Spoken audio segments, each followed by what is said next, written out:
if he can find time, to insult women, he can find time to apologize to women. The language that he uses dehumanizes them, tells them they do not belong in these kinds of institutions and positions, and it silences women and attempts to keep them out. And I think that he needs to understand the damage and harm that he does when he attempts to use that terminology against women. And he should be ashamed of himself. Women are running for office. Women are in positions of power who are voted in, and women deserve to be respected and to be spoken to in a way that demonstrates that as well. So thank you for your time. I hope everyone is doing well, and happy belated New Year, and take care. Bye. Thank you. Good to hear from you. So we have a new person in public. Did you wish to give public testimony this morning? No, I'm just here respecting. Okay, just sitting in. Thank you. So back to Zoom. Any more updates? We'll wait a couple of minutes and see. 721. 7211. Good morning, this is Greg Wagner with Cease. I'd like to comment on the energy overlay zone. Your previous speaker, Ms. Fitzpatrick, she's correct. The energy overlay zone was adopted in 2004. It was written primarily for wind generated power. It has very little information in there about solar. It's totally out of date. It needs to be updated. It needs to be reviewed and updated, and it needs to be done promptly. To keep kicking this can down the road is detrimental to all the citizens in this county. We have 602 wind turbines. That's more than any other county. We don't need any more of those. We have the largest solar site, Lund Hill. It's a detriment to our county. It does little, neither wind or solar. They bring in tax money, but they only bring in the tax money they're required to pay. They don't do anything over and above what they're required to do. And unfortunately, every year we lose tax revenue from those because of the way it's assessed. The energy overlay zone needs to be totally rewritten. It needs to take out the information that says wind and solar is permitted outright, because that's bad for our county. Some of the requirements in there are well written and can be used, but we need to have solar generated power to have the same type of language in it, so that it can't be just put anywhere in our county, especially the Centerville, Goldendale area. The valley here is prime farmland. We need to have the energy overlay zone specifically not allow this wind and solar to be permitted outright, to have it designated in certain areas of our county only, and it needs to be done on a conditional use permit basis, just like all the other zoning requirements have in the county in Title 19. The last line of every zone, whether it's R1, R2, commercial, or whatever, says it has to have a change of use, go before the Board of Adjustments, and if they don't find it detrimental to the adjoining properties, a conditional use permit will be issued. That's the way this needs to be done, instead of giving these wind and solar companies carte blanche in our county. They have had free reign here, and it's time to rein them in, because they're just out of control. If they want to cover 10,000 acres of good farmland with useless solar panels, that's going to be a problem for all of us in the future when it comes time to clean it up. So that's a big mess, and it needs to be looked at, and it needs to be done in workshops. The commissioners aren't working enough workshops to get these problems resolved. And the other thing I'd like to know is that you have the ordinance for the prohibition of large-scale solar, but that amendment's never been put in any of the zonings in Title 19, and I'd like to know why that hasn't been updated, because it should be reflected in our zoning ordinances. So that's very important. And I guess one other thing is our county muni code, when you go in there to look for ordinances written in years 2008, 10, 2010, 2011, and 2023, there's none of those years exist. Thank you, Greg. Straighten this. Yeah, your beeper beeped, so we'll have to. And thank you for your comments and your suggestions. I appreciate it. Anyone else on Zoom?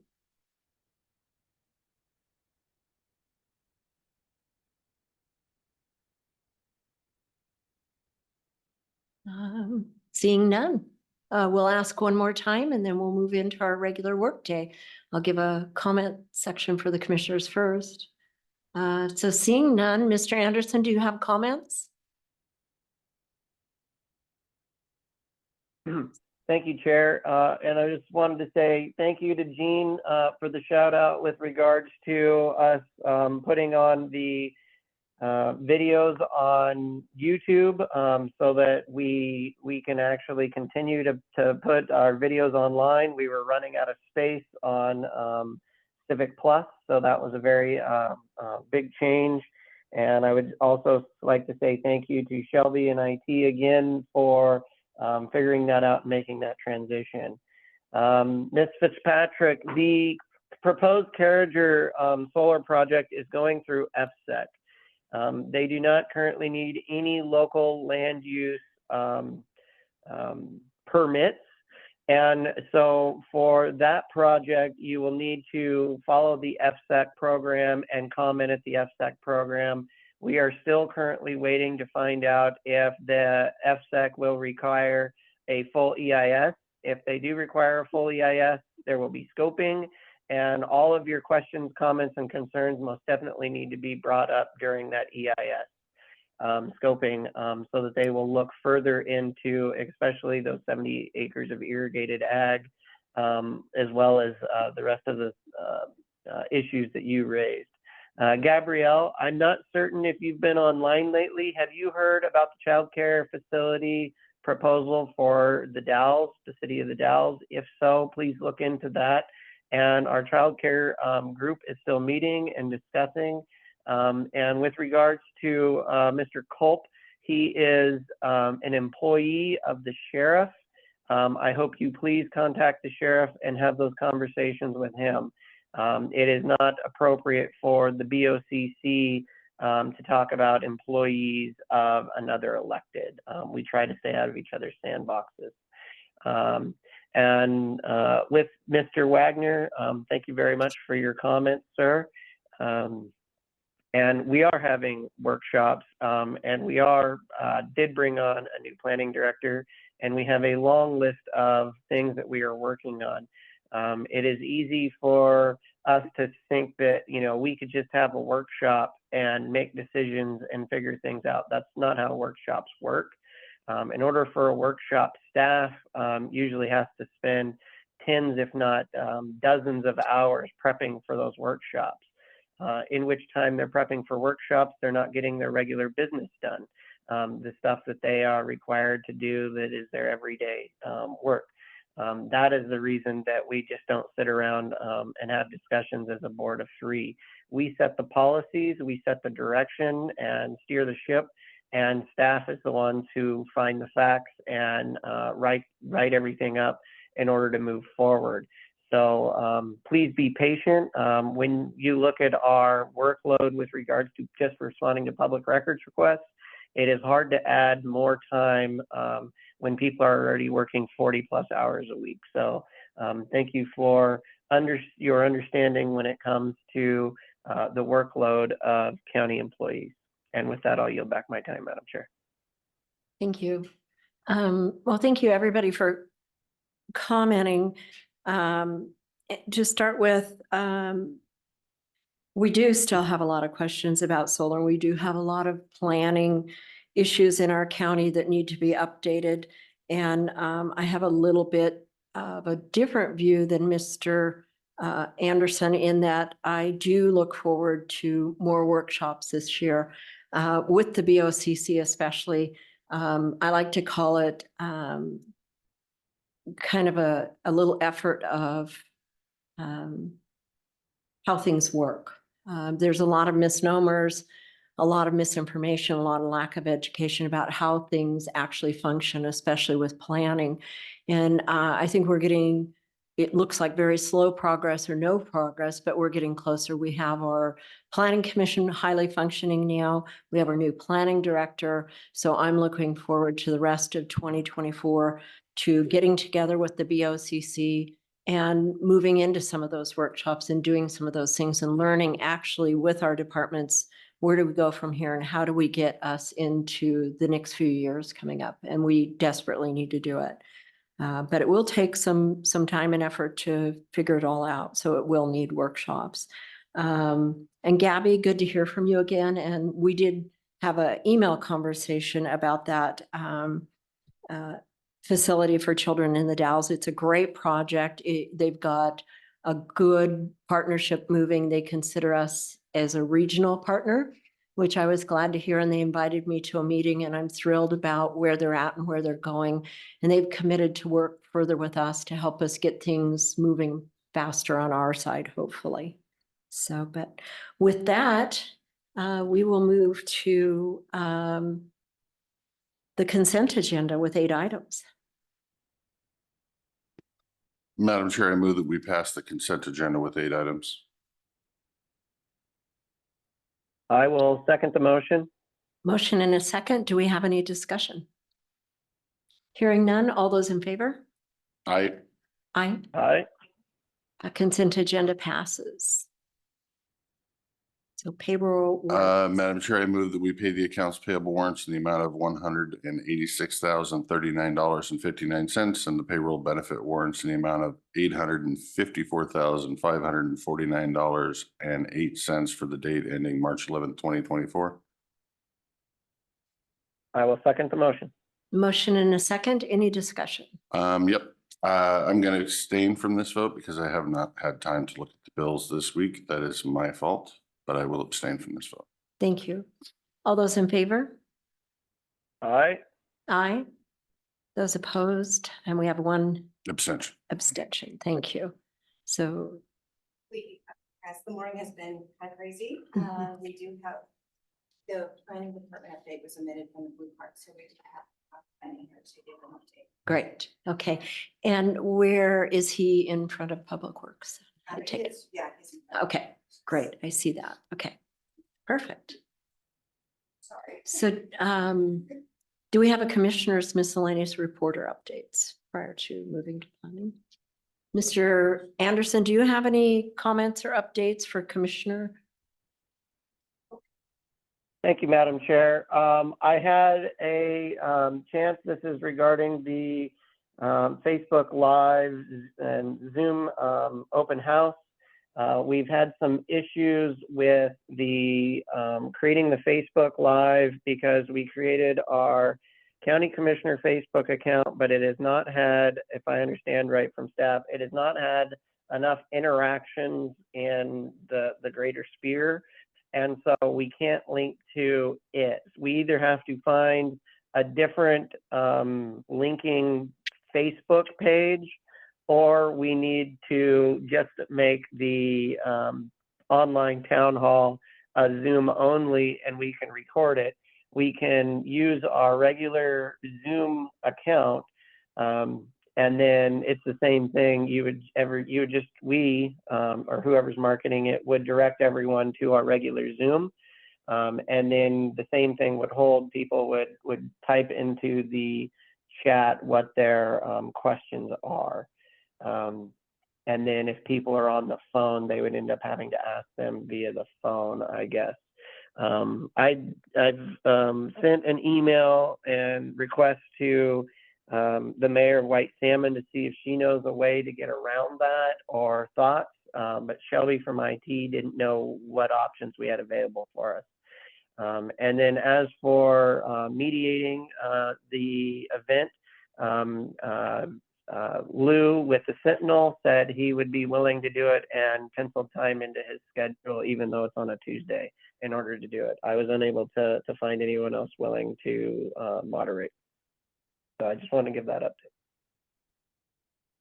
So I have a question with that update. Do you think it's advisable we take that date off of our calendar, move forward with the one we know we can do in person, and then get back together once we have more information to move forward with a date to do a online live event? I mean, I don't see an issue with continuing on the date and doing it. We just need to, rather than linking to a Facebook page, we just have to put our Zoom page on and we can still move forward, no issues. And we Okay. have a moderator. Okay. And It's just the Facebook Live part of it, which is a stream that goes to Facebook. What we can do is record the meeting, and then we can put a link on our new Facebook page to the recording after it's been done so people can view it. That's not an issue. It just wouldn't be live on the Facebook. It would only be live on the Zoom. Okay. I guess where I'm at is if you actually polled 100 people on the street and asked them if they had Zoom or access to Zoom or willingness to download Zoom, about 3 of them probably do. Where, 50, 60 have Facebook. So if the board wants to move ahead, they can, but I would not be surprised not using the Facebook Live if you have a very, very low attendance. And this, if I remember right, kind of came through Mr. Anderson. I know quite a few people who use Zoom. I'm really interested in the temperature gauge of this, of how many people really want the live events and want to interact with town halls. I'd like to see those numbers. So I think it's a good start. We've put it out there. I think continue any way we can, and then continue to build that Facebook so eventually we can transition so the larger public can use it. But I think we should stay on task and at least try it. And just so we know, I don't believe you have to download Zoom in order to sit in on a Zoom meeting. You can do it through it doesn't have to be with the app. You can do it through your just regular browser. My one concern would be getting the word out to make sure everybody knows it will be on Zoom, and how do we make sure we advertise that so that they know enough to use that Zoom? So we can work with staff on that about getting the word out. Yeah, so I would ask that each of us post it to our respective community forums. We can email all the community councils and city councils and let them know. And then hopefully the Sentinel will also broadcast it as well, since the Sentinel will be moderating it. So hopefully with that, we've got a week to do it, and it should be fine. Okay, thank you. Any other update? None? Okay, so we have with us this morning our planning director, Scott Edelman. And will Lori be coming? Are you just in the room? Lori is not coming up today, but as you Okay. see, I'm not doing this without a safety net. So Yeah. she definitely came down to help me out. She's got your back. Yeah. Thank you.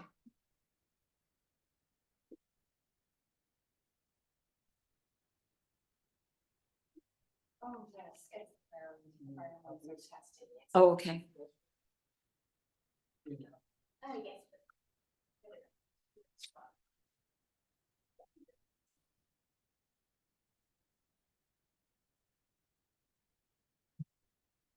Morning, commissioners. It's nice to be here. Commissioner Anderson, I apologize. I didn't think to send the summary of the permits to you prior to the meeting. I was trying to scramble to do this right before I left the office, but I did send in your email the planning summary. And I want to call your attention right away to the one I circled, the request for proposals. I was updating this in our team meeting right before this, and so I was just typing it up, and so I didn't get that updated, so I apologize for that, but I'll cover that anyway. I'll start with the Planning Commission. March 18th, next Monday, is the next Critical Areas Ordinance Workshop.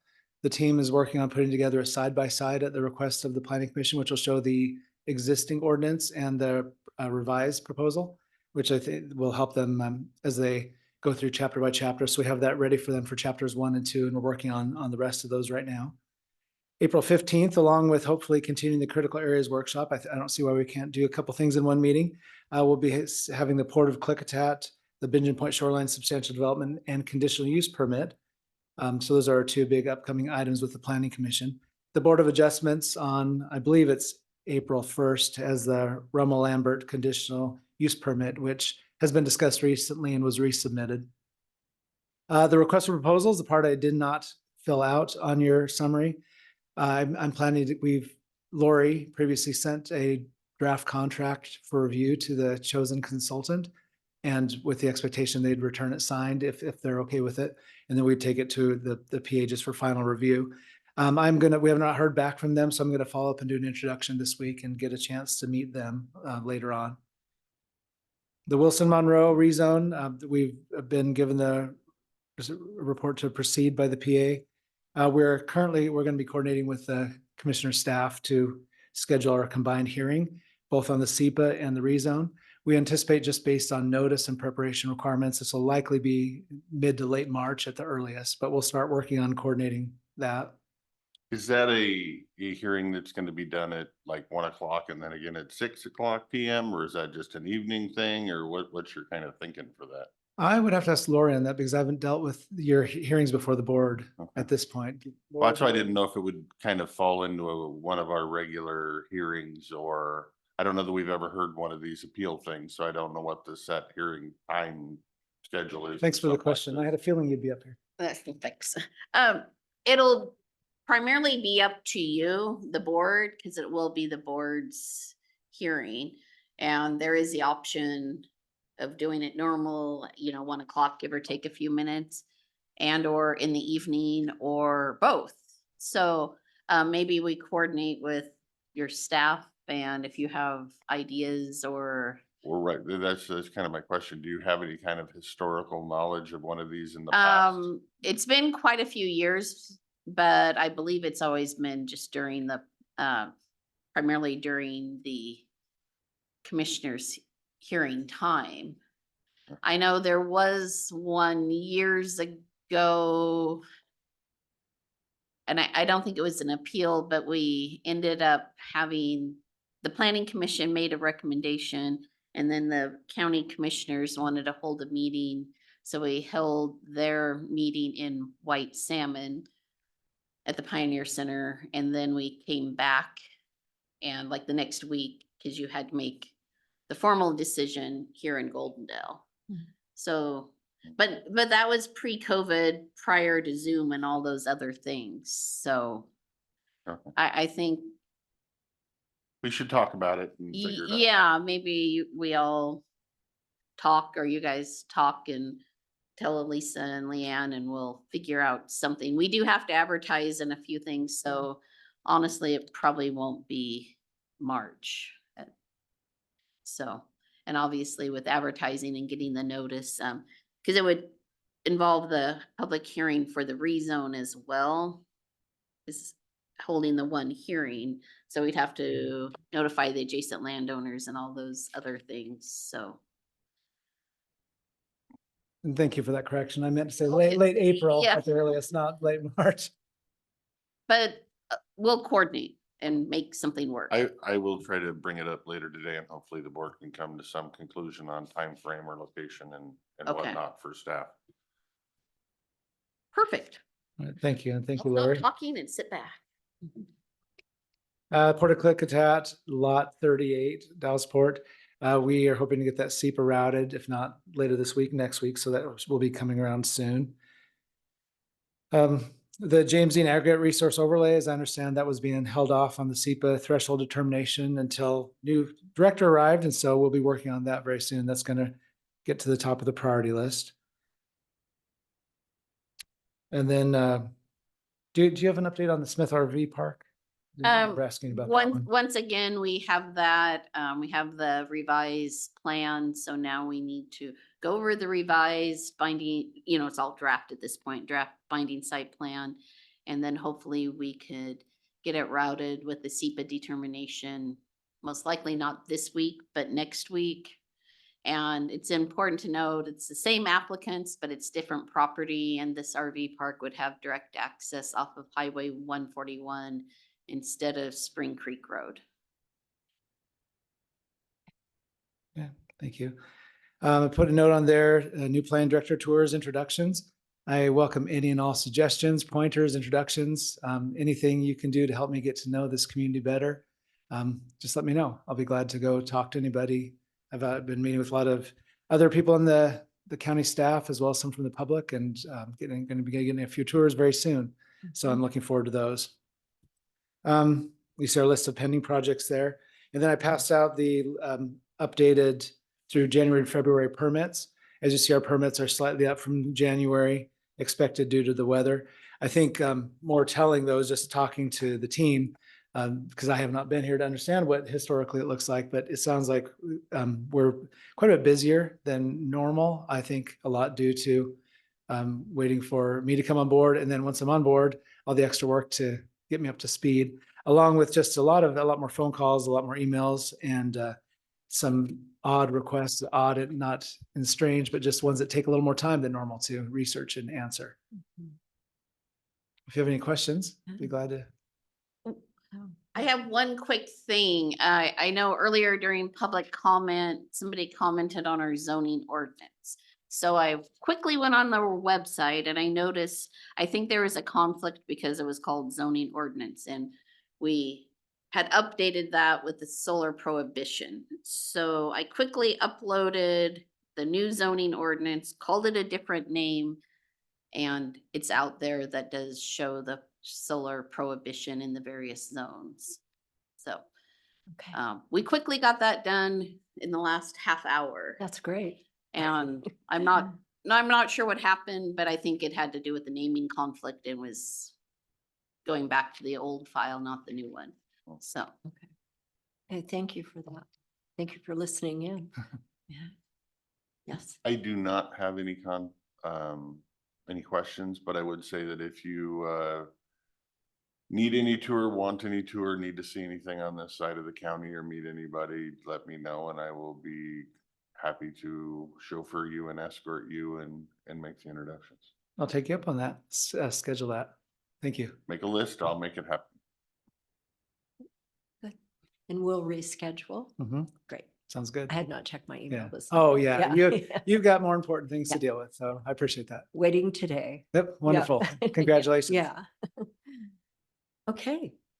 I have no other questions. Mr. Anderson. No questions here. Sorry for giving you such a long list of to-dos when you get started, Scott. Jump into the fire. Oh, glad to be here. It's I couldn't be happier unless my family was here with me. Yeah, soon. Soon. Yep. Soon. Thank you. Thank you very Thank you much. both. Thank you, Lori. thank you. Okay. So we have a few minutes. I'm waiting for Public Works, who is scheduled at 10. So we have a little break in our time. Has anybody thought of any other miscellaneous reports, comments, or updates that they'd like to have a discussion on? We have about a half hour. And I don't see anything else we can move forward. Unfortunately, my first look at this schedule is we would have a lot of intermissions today. Mhm.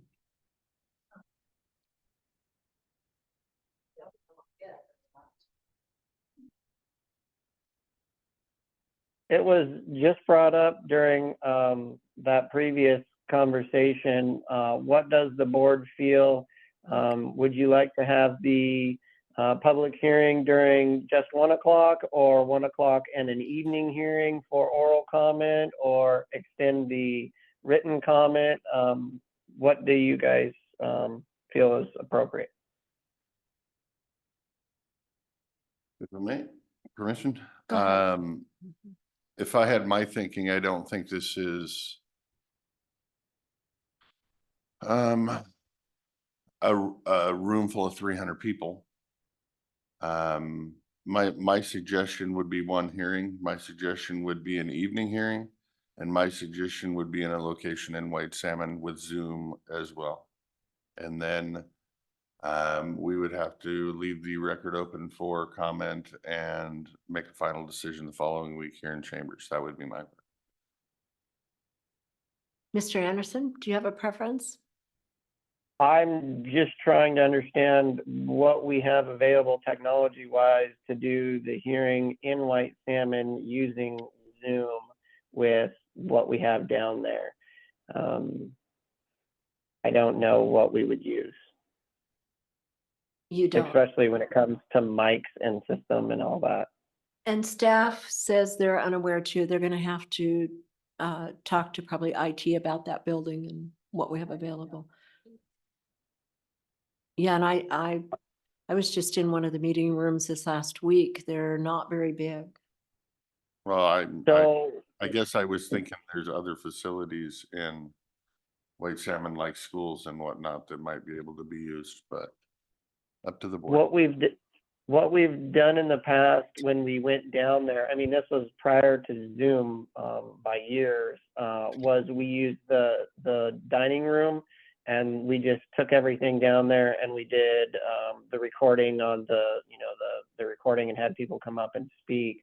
But this has been a long time ago. I don't see any difference, because of Zoom, that anybody can do it from their office or anywhere else. And then you still have the written record, which when you're dealing with, appeals of a SEPA, usually it's when you have only 3 minutes to speak, your written record is far more prevalent, I would find. I don't have an issue doing one in the evening, and we could do it in Goldendale and make it via Zoom. So if people want to drive up, they can.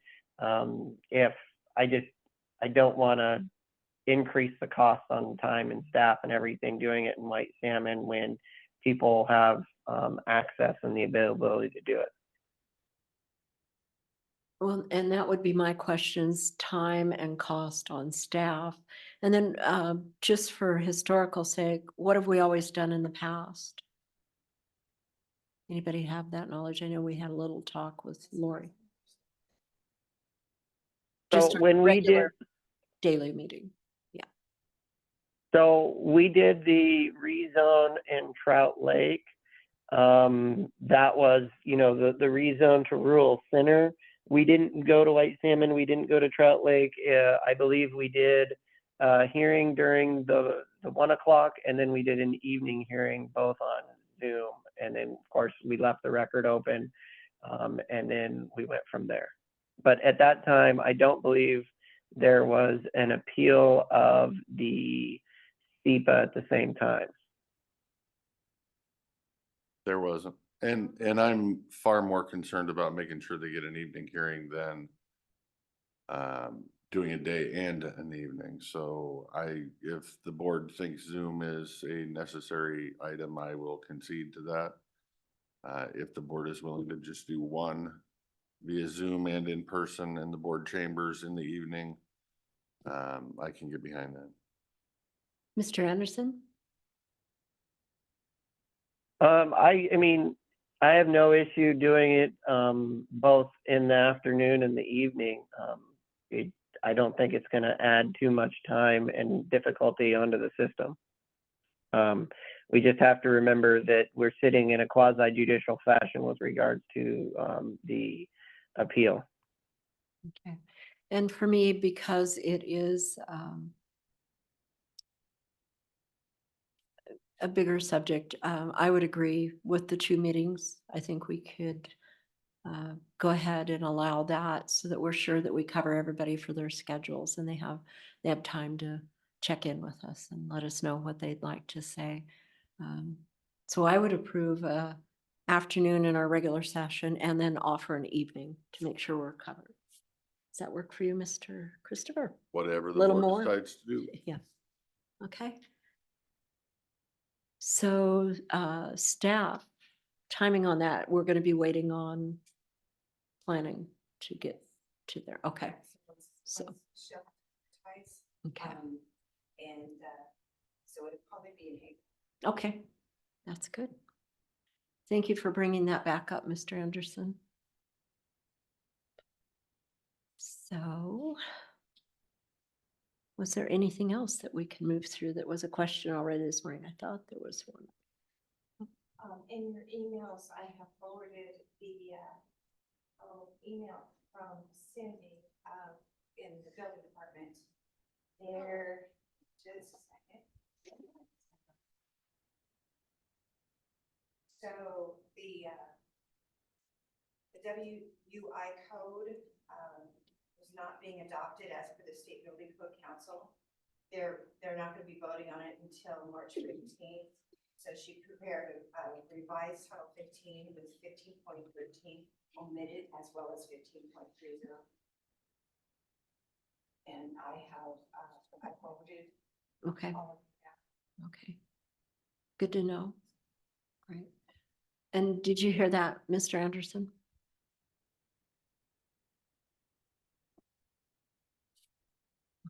Sorry, it was really difficult to hear. Okay. There you go. We'll have her do it again on a better mic. I received an email from Cindy McCarg with the building. She said that Lynn had forwarded an email yesterday afternoon about the WUI code not being adopted as per State Building Code Council, which they are voting on at their council meeting on March 15th. She has prepared a revised Title 15 with 15.13 omitted as well as 15.30. And I forwarded that email to you.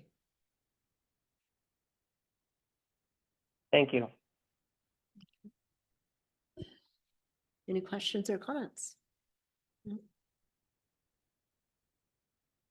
Don't know if it's appropriate considering we have this on the agenda for the hearing this afternoon. Okay. Thank you.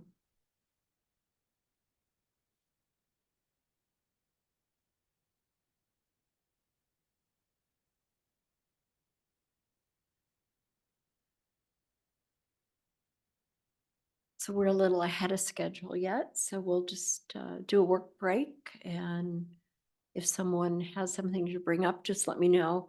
Otherwise, we're waiting on Public Works Director Jeff Hunter for his time slot for his update. I have a question for staff. I submitted my evaluation for this morning. Did we turn that over to the employee already? Okay, good. It wasn't, there was not evaluation this morning. This morning was a update. So I can't be the Jeff. Oh, that is next week.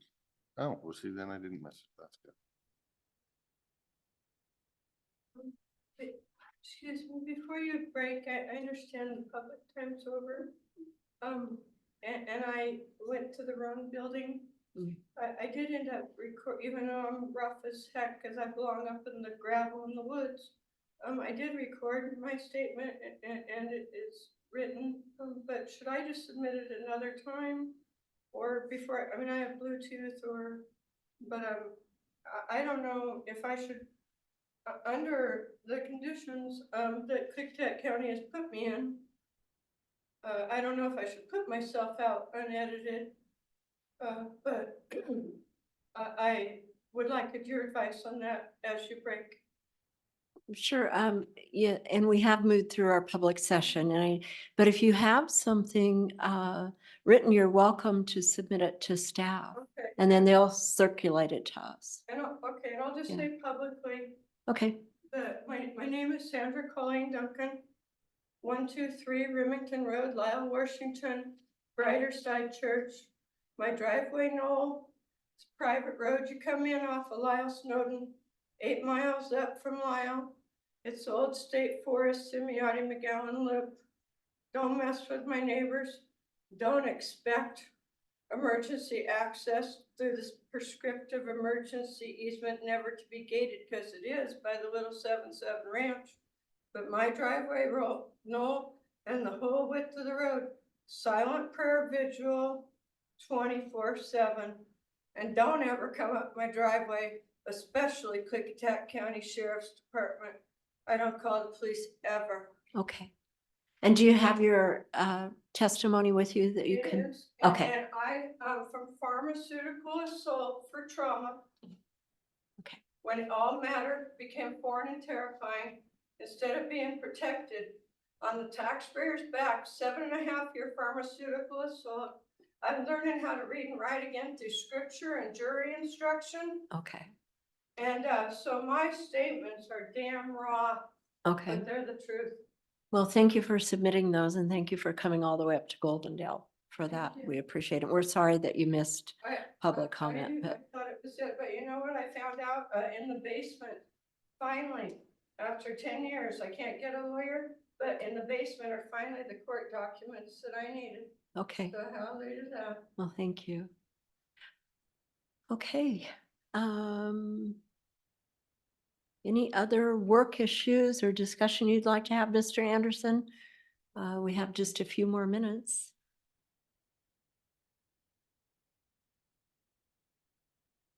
Sorry about Not that. at this time, ma'am. Okay, thank you. So I think we'll just take a quiet time and do a little bit of our own paperwork, document signing, and we'll move forward when we can.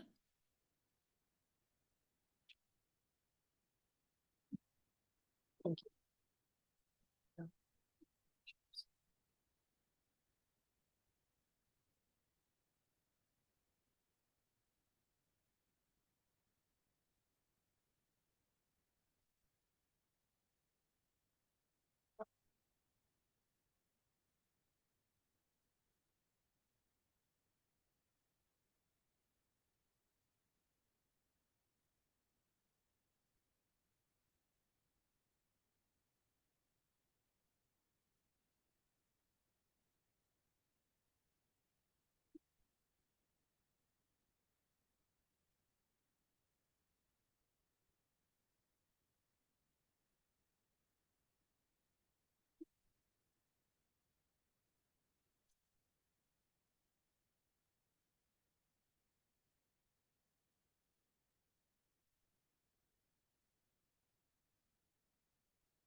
Corporations who are we tell it. Okay.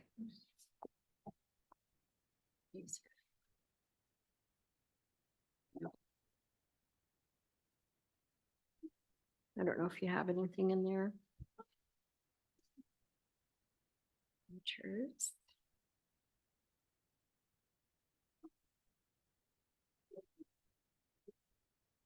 That agenda over there? All the, yeah, hearing.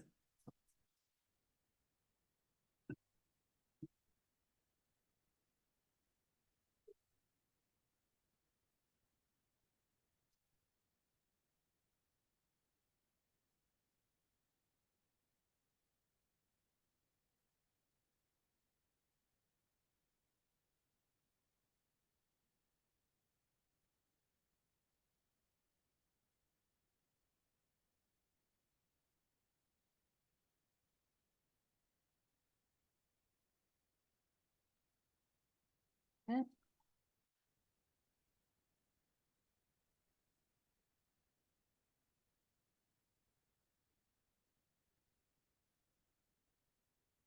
I do have one for discussion if you're both available.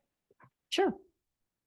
Go ahead. So I've been looking at websites of other counties, and it also came up today during public comment. The other eastern counties, they have by year on their website, usually in the commissioner's side, all of the resolutions and ordinances that are passed so that you can go down and then it's just got like an overview of what it is for each year. I was going to ask my seatmates if that's something you would be interested in doing so that then the public can easily see by year what ordinances we've passed, what we've changed, and you can look down through it to see how much actual work gets done. If that's something that we would be interested in having staff and IT work on. Would that be added to our BoCC page? Yeah, so in most of them, it's added to the BoCC page, and then it would have like the actual ordinance and then the language in the ordinance in a hyperlink. And then say it's the update to the zoning ordinance with the ordinance that was passed with regards to what Ms. Anderson brought up. You could also potentially find that on the planning page, but the planning the planners run that page, you know. And then you could also hopefully find it on MuniCode if MuniCode gets updated and everything. But no matter what, you would still be able to find it on the commissioner's page as just the list of what ordinances were passed that year. Yeah, that year. Mr. Christopher, do you have any thoughts? I absolutely have thoughts. I tried to do this the first year I was in office and it did not move forward. So if there is consensus to move this forward, I would very much like the idea. And being cognizant of staff work and time, I'm hearing that they say that's possible and be something that you could accomplish. Mhm. Okay. Do the last 2 years Mhm. easily. Before that, the auditor has all the resolutions and ordinances. So, and I know that they're in the process of trying to get those, you know, In shape? scanned, so. yeah. Okay. Yeah. For me, as long as we can move forward, I'm not looking at, you know, the time frame on how far back. A couple years is fine with me. I don't. Yeah, I think a couple of years, I'm glad you offered to do a couple of years. I think it's a great idea to get it organized for this year. I like that we can find it simply. I look for those myself, so Is that'd be. the plan to have the ordinance number, the resolution number, the title of the resolution, and then a hyperlink to a scanned copy of the resolution? Or what? That would of course be my plan. Okay. I'm looking at how Stevens County does it. You know, it's really simple. It's just resolutions for this year, and then you can go down through it. If you go to like Skagit County, it's more of availability to be searched. You know, like so you can search by department, you can search by title. I don't think we pass enough that we really need that. It would make more sense, especially if we only going back 2 years, to just do it like how Stevens County does it. That's good. Sounds good. I think we're gonna move forward with that. That sounds like a plan. I think we're in consensus.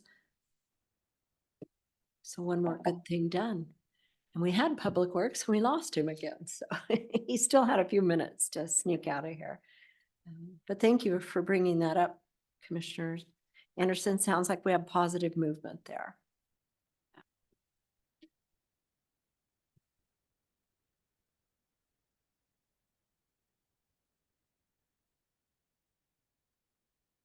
So I don't know if it's an appropriate time that I can bring up the redesign of the website or the working on the website with some thoughts that I had about that. I know doing some research, IT can help us with that, but they don't manage that. That is through a private company with a webmaster. And if any of you have done those before, they're very expensive, and it's very expensive to pay the people that have those expertise to update and bring your things up to speed. Ours is set up so that each department has access and they can do updates. I can say not every department probably knows exactly how that works. I would like to have a shorter discussion about that in saving time and money of our directors, that if the commissioners could move forward and agree to shorten this process and reach out first, ask our directors and our departments through an email possibly to take a look at their websites and see things they could adjust, update, change.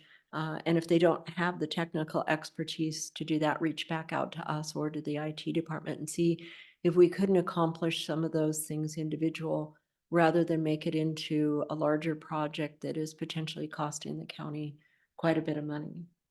But I don't know how my seatmates feel about that. Do you have thoughts, Mr. Anderson? Thank you, Madam Chair. The website has been a bane for a very long time. The previous, before Commissioner Christopher and I, board and IT chose Civic Plus to go with.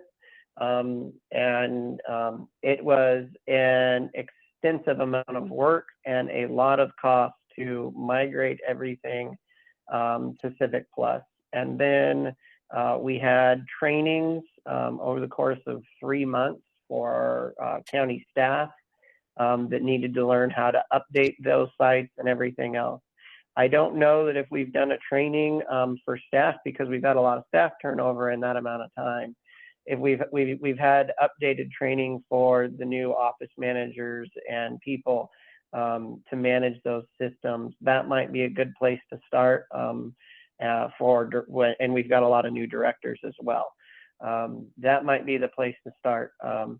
Like a full revamp of the website and moving to another system. I don't know how we could accomplish that at the same time that we're doing the financial software revamp. That just to me would be a lot of work. And I remember going through it the last time. The amount of money and time was enormous. One other thing that everybody's like, well, your website, it isn't flashy. There's not a lot of videos. There's not a lot of things on there. That was just for historical purposes. That was on purpose. And the reason is because the rural nature of our county, we still have people that are on DSL that don't have very good bandwidth. We still have people on HughesNet. We still have people on a few of them on dial-up, amazingly enough. And so the website was designed to not use a whole lot of bandwidth originally. I think that is changing with the changes in broadband within the county. That's getting better. We might be able to make it a little flashier and prettier. But again, that's all surface level stuff.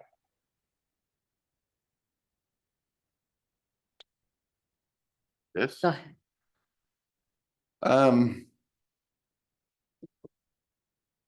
I have no interest switching platforms because I agree with Commissioner Anderson that that would be very time consuming and very expensive. Although I've never recommended switching platforms. I don't think we need to switch platforms. I think Civics Plus is just fine. The difference is we have the basic package. They also have a silver package and a gold package. So you can upgrade within Civics Plus. They can transfer it over in probably an hour. So we're not talking migrating all of our data to some new, that's just not the reality. Last I heard 2 years ago, as I've been pushing this for that long, is we were due for a free upgrade. Now, if this board would entertain hearing from the professionals at Civics Plus at what we are offered and what we can do, that, you know, I'm always open to listening to the people that know what they're talking about.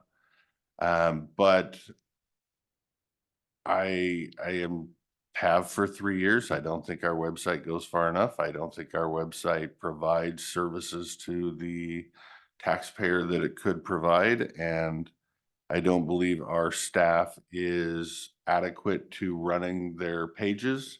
I don't believe they feel comfortable running their pages. I don't believe they want to run their pages. And I believe we need a solo person to help them and or facilitate updating their pages, which we have one in IT that's volunteered to do it. So I guess for me, I don't understand the holdup.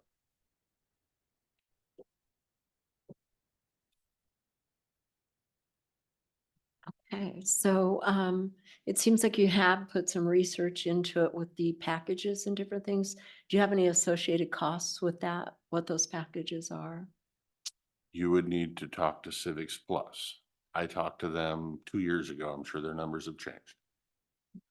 We can invite them in to let us know as a board, if this board so chose to do so. I think we had talked about having departments all come in and talk to us at workshop. And what I was trying to work around was, it doesn't sound like we've landed on a course yet with the Board of Commissioners.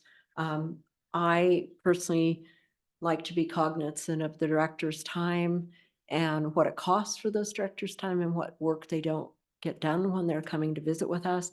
I would prefer moving forward, Mr. Anderson, if it's okay with you, that we start plotting a course And I guess the first suggestion is have Civics Plus come in since they are our company and maybe explore what our options are with them. Would that work for you? Absolutely. I think we need to tie in IT with this conversation as well. Okay. And so I would have staff in IT, maybe have each of us have a conversation with IT and then invite Civics Plus in. Okay, thank you. So we will reach out through staff to Civics Plus, and each of us will do our due diligence and get with IT and see what their thoughts are, and then have Civics Plus put on our calendar. Thank you. So, Mr. Hunter, Public Works, and Seth is back. Good to see you.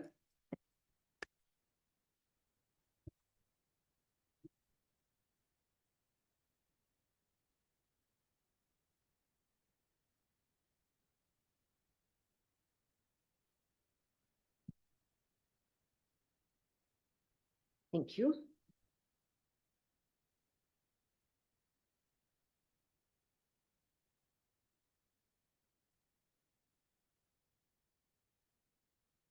Okay, we went through the consent agenda. Did listen today, so it went through, so we won't discuss that. Moving on, we don't have any payments or change orders or anything like that, and no public hearings this week. We have bid opening fund next week, but nothing this week. Go ahead, Seth. On the construction end of things, our 2023 crushing contract, the contractor continues its crushing in Matson, and it sounds like we're moving right along on that contract.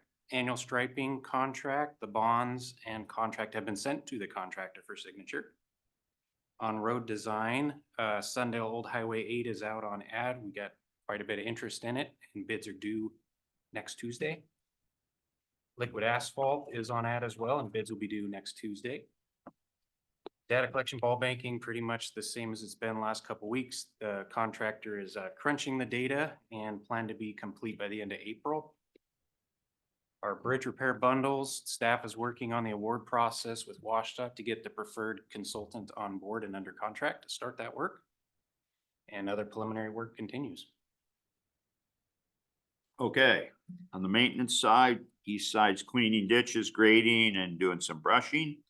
West side, pretty much the same thing, removing some dead trees and starting to broom sand. And also they're hauling some gravel on Sleepy Hollow Road. On the facility side, we are told that punch list items are scheduled to be completed this week on the jail roof, so that finish it. Again, they're more, they're not structural, so it doesn't affect the stability of the roof or anything.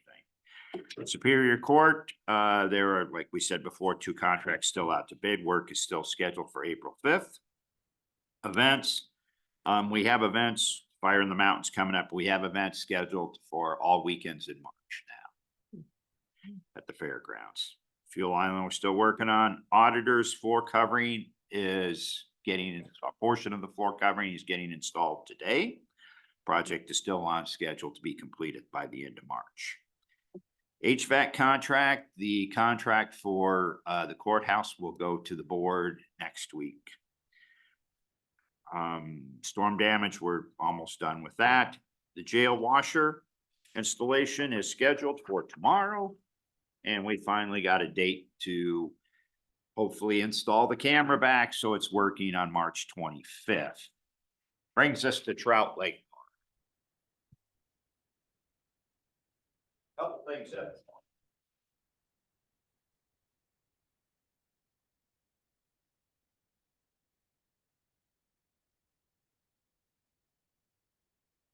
one. Our host has retired. Uh-oh. And we would, I just need permission to go, or from the board to look for another host. We have them on a contract. $2,100 a month is what we pay them. And they get a free spot. I've reached out to the Pacific Crest Trail Association. They will post a flyer, but I just need permission from the board to move forward. even though we do not work with Rob through that because they are not considered an employee of the county. They're under contract. What months is that contract for? It starts in April and it runs through November. Okay. But we have done it, from May to, Depending on weather. depending on weather and yes. And when we have the services. Also part of that is we were asked to look at the fees. So we've looked at the fees, we've looked around and you'll see the current fees and the proposed fees. So approximately 11% increase. It puts us closer to where the other parks in the area are. Is the extra vehicle fee just a one-time or is that per vehicle? That's a one-time. Okay. I guess my question is,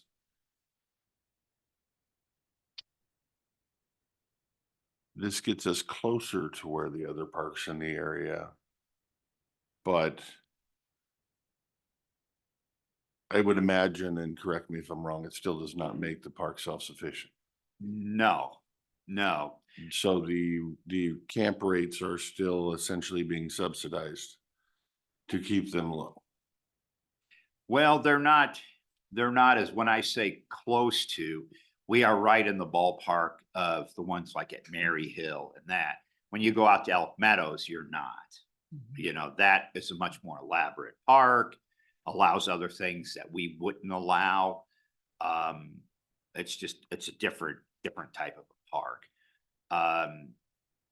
But the other ones in the vicinity, we're right there now with them. But when I have to say that because people will come back and go, well, Elk Meadows is much more expensive. Well, okay, Elk Meadows is considerably different. Yeah. Mr. Anderson? Jeff, Okay. how many of the spots have electric and full hookup versus how many don't? I don't know the exact number, but the majority of them do not have electric.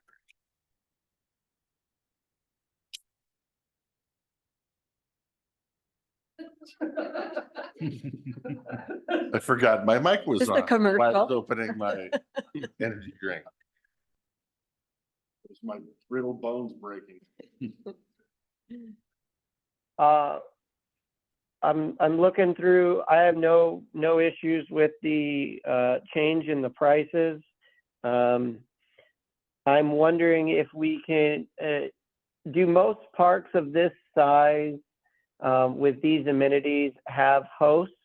And are we required to have a host, or because of the total cost and the fact we're losing money, could we look to maybe do ask the community if people would like to take on hosting features for a week at a time or 2 weeks at a time? Maybe do something like that. Well, we've tried 3 different alternatives at the park. We've tried the locals doing that. And we've also tried no host. And we also tried a concierge system where we sent it out to Hoodoo, ran it a couple years for us. That's the big organization out of Bend when they were doing all the other campgrounds. None of them did any better. Actually, without the host, we found we spent more time down there, as we end up sending more staff down there without the host. That's what we found. We've had other people from the community run it, and that's worked to some degree. It just depends on the person. And it's really hard to determine who that person is going to be. I mean, you can't just say, well, we don't like you, we like you. And so it's not quite that's when they rotate through, then we start getting complaints, and then we end up basically having somebody down there to kind of work to trying to work with the local different groups, the different factions down there. How many spaces / camp or trailer spots / tent spots are there down there? I'm trying to figure out what kind of bang for the buck we're getting for the money that we're dumping into this. And water hookups, I don't see. They all have water hookups. Okay. There's water at each at campsite. each campsite. There just isn't electric at each, and there's no sewer just because it's solid rock out there. And that water, is it the community water system? Yes, it is. Okay. So do we have a charge for that? Oh, yeah. Okay. Oh, no, we include it in the cost. I mean, we pay a charge to have it That's what I was asking. year if round. we're paying a Oh, charge. yes. No, we, Okay. if you go back and look at your budget on what we spend on the park versus this, the amount of revenue we get from the park, it's quite lopsided. Hence the reason I was wondering how many camp spaces we actually have, or a ballpark, or I won't hold you to the exact number. I can get you that information next week, and we don't have to make a decision on the schedule, the fees this week. We don't have to do that. Mhm. I'm just throwing it out there, a board can have more time to actually chew on them too. The main thing for me is to figure out what we're gonna do with the host versus not having a host. I will say this, though, it helps the community. It's one of those things. It brings people in. If the park wasn't there, the community does benefit, the local businesses. It is a big stopover for the Pacific Crest Trail hikers. And that community's become very involved in that program, so I have hopes that they'll find a host. That would We're be hoping, great. that's what I'm Yeah. hoping to. That's So- why, but so- again, I have to have permission from you, from the board to actually go round one up. With that being said, I remember last year, one of the issues that we had on that community was the Trout Lake Hall. A lot of people would go up and camp there and then go to the Trout Lake Hall, and then the Trout Hall would shut down, and then they would go back over and party the rest of the night in the campground. One idea I have is maybe we can approach the Trout Lake Hall to see if they have someone or one of their employees who would be interested in being the camp host. And then maybe they would be able to keep a better and weather eye on the partying that occurs at the campground from the people that come from the hall. Thank you, Mr. Anderson. I was going to visit with Jeff about that, so to see. Yeah, and we can reach out to a bunch of people. That's why we've come to the board to say, is it okay? We can move forward with the host. And then at that time, we'll put an ad in the paper and also reach out to the different clubs. How much do we pay the host currently, Jeff? $2,100 a month plus, plus we give them a site, which when we came up with that money, that's what we were finding that's what the other places are paying, approximately what their other places are paying the hosts. Because it used to be nobody paid them anything. Yeah. But once these concierge clubs started coming in, like Hoodoo and these other places, they actually pay their hosts. So it kind of started this new trend that, keep up with the Joneses type thing. Everybody's paying now. I guess my personal thought is I don't think the Forest Service isn't paying like at the put in, if I can remember correctly. And they always have someone there, it gives them a place to stay in the summertime, and it's not that much work. There's not so many sites. Maybe if we put it in the paper, we say we're looking for a host, but we don't, and potentially negotiate on that. My goal would be I'd like to make this thing as close to self-sufficient as possible. When we're paying $2,100 a month, that eats up a significant portion of the revenue that we bring in. You might want to wait on reaching out for a host till next week when we see numbers and land more on the money issue. Okay. If that doesn't set you behind. Well, it's fine. I mean, I could tell you it's not gonna, And and the host is a You've done cost, this, yeah. but it's the utilities. And again, if we don't have somebody down there we can trust. Yeah. Then I'm sending staff down there. Now it costs a lot of money because we. Well, and probably- I would argue then you have more vandalism that you're paying for broken coin dispensers in the bathrooms. Blah, Yes. blah, blah, blah. So Yeah, we're there's- fixing more things. yes, So Another Go ahead.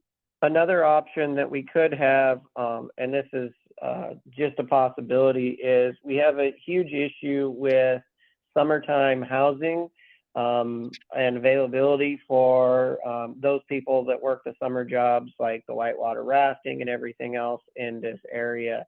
One of the options could be is we could set aside some of those sites for longer term rentals or longer term stays for people that work in that industry. And thus we would be helping to deal with some of those issues that that are plaguing at least the west side of the county with regards to workforce housing. Well, and I actually like that idea because not only would you do that, but you would have, I think, less complaints, less drinking, less partying, less to some degree, even though, you know, those rafters are a wild bunch. But I think you can mediate some of the concerns with having some of it more of a long-term. I guess my only worry about long-term is, do we have it set up that way? And the next thing you know, the guy's got the tires off the trailer and it's up on jacks and now it's a mobile home park.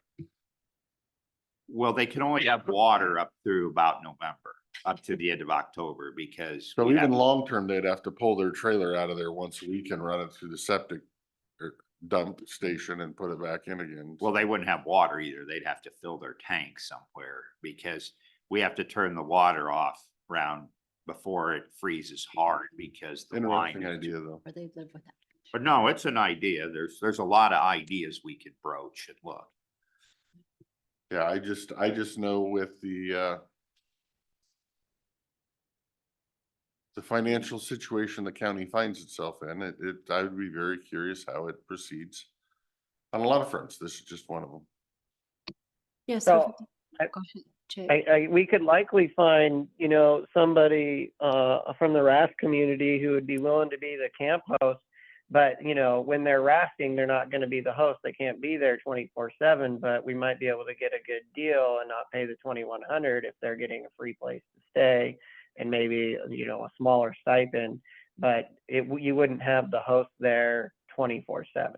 So maybe some understanding that, you know, that host position, it's either no host or it's, you know, this is going to be as good as we can get.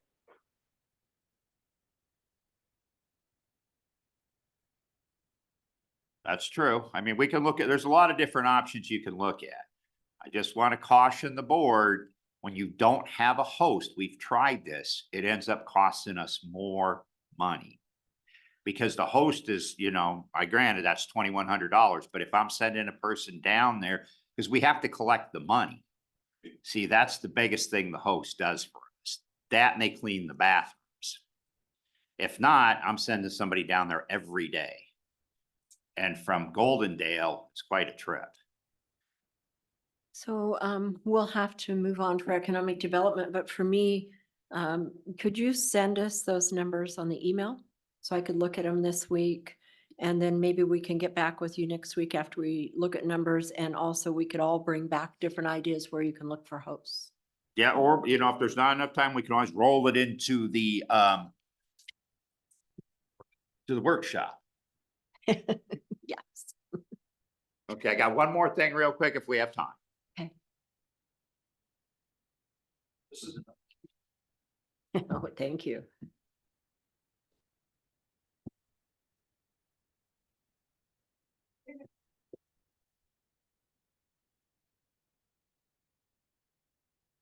okay. So this, and this was not an oversight. This was something that we intentionally did when we adopted Title 12. Because we talked about road vacation. And at the time we decided as a group to not actually, so the board would get an opportunity to decide what they wanted to do at the time. So we said that we will vacate according to the current RCWs, which the RCWs say that the county has a right to charge real value if they own the property in fee. Not for an easement, but this little piece right here that is highlighted was given to the county when they platted the town of Roosevelt. And essentially what it's for is, if you look at it, the old way they did grids, blocks, they would call them, squares. And you could see the road to the south, that would have been the road to the north and would connect those two. Well, it was never built because there was really never any use for it. But we've been approached by the landowner to the east about vacating the right of way. I mean, as far as public works, we don't have any use for it. But this is where we come to the board. There's a hearing about this, but I don't want to, again, we need to have direction. So I don't want to send them in a way. So ultimately you could sell them that property. Essentially, when you vacate, you divide it up, you run a line down the center, and it goes to both sides. Half of it goes to both sides. What if one side doesn't want to buy his half? Then can you sell it to the other guy? Then the other guy can buy both halves, or the board can choose not to sell it at all. The value of it's approximately $9,000 for that. It's a 60-foot piece. Could you put a house in there? The zoning would allow for it, but that would be kind of, you're looking at a mobile home because of how the park's laid out. So again, I don't have to have this decision today, but it would be nice when they're filling out the paperwork to let them know whether we're going to charge them fair market value, or we're just going to say, look, we don't have any use for it. Each of you gets half. For me, if I may, Mhm.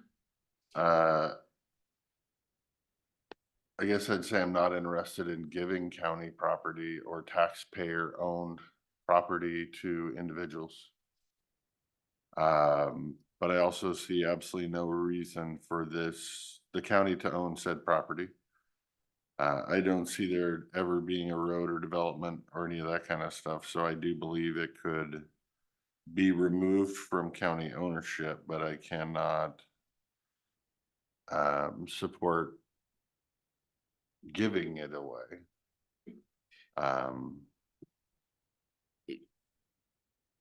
And the board could choose a different figure. When we come up with the $9,000, we look at approximately what it costs per square acre. That number is crazy, $9,000 for that little bitty lot in the middle of Roosevelt. That's to what we me, would pay. That's what we would pay. Yes. No normal citizen in his right mind would pay that. Buy much better land and a much bigger piece of it for. So I do believe the number is high, but I do think that, yeah, there needs to be a number. That's my personal opinion. Mr. Anderson? So that's 60 feet wide, right? Yes, it is. And how long is it?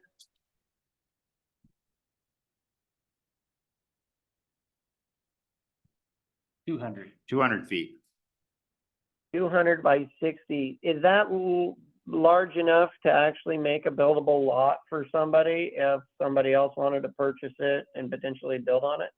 Yes, it is. I hope I have that right. Can you see it up there? We sent him one. Well, I was Oh, going for the crowd. oh, sorry. So technically we could divide it by the two, or we could just put it up for public auction, and then see if somebody wanted to buy it and potentially build on it, correct? I'd have to, because it is right of way. I'm not Yeah, it's sure. not a separate property. It's- So we'd have to look at that. That Yeah, we'd I have to don't- look at as I far as. wouldn't be interested in making selling it to somebody else that's gonna stick a single wide mobile home and 12 feet away from their neighbor kind of thing. I would be more interested in allowing the neighbors to assume ownership of said property since they're already currently mowing it, I'm sure. And not selling it for a separate house to get stuffed in there.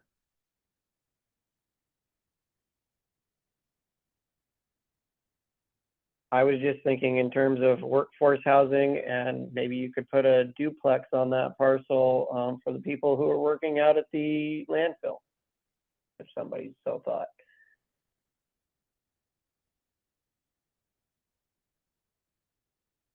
Well, I do believe the backside of this development.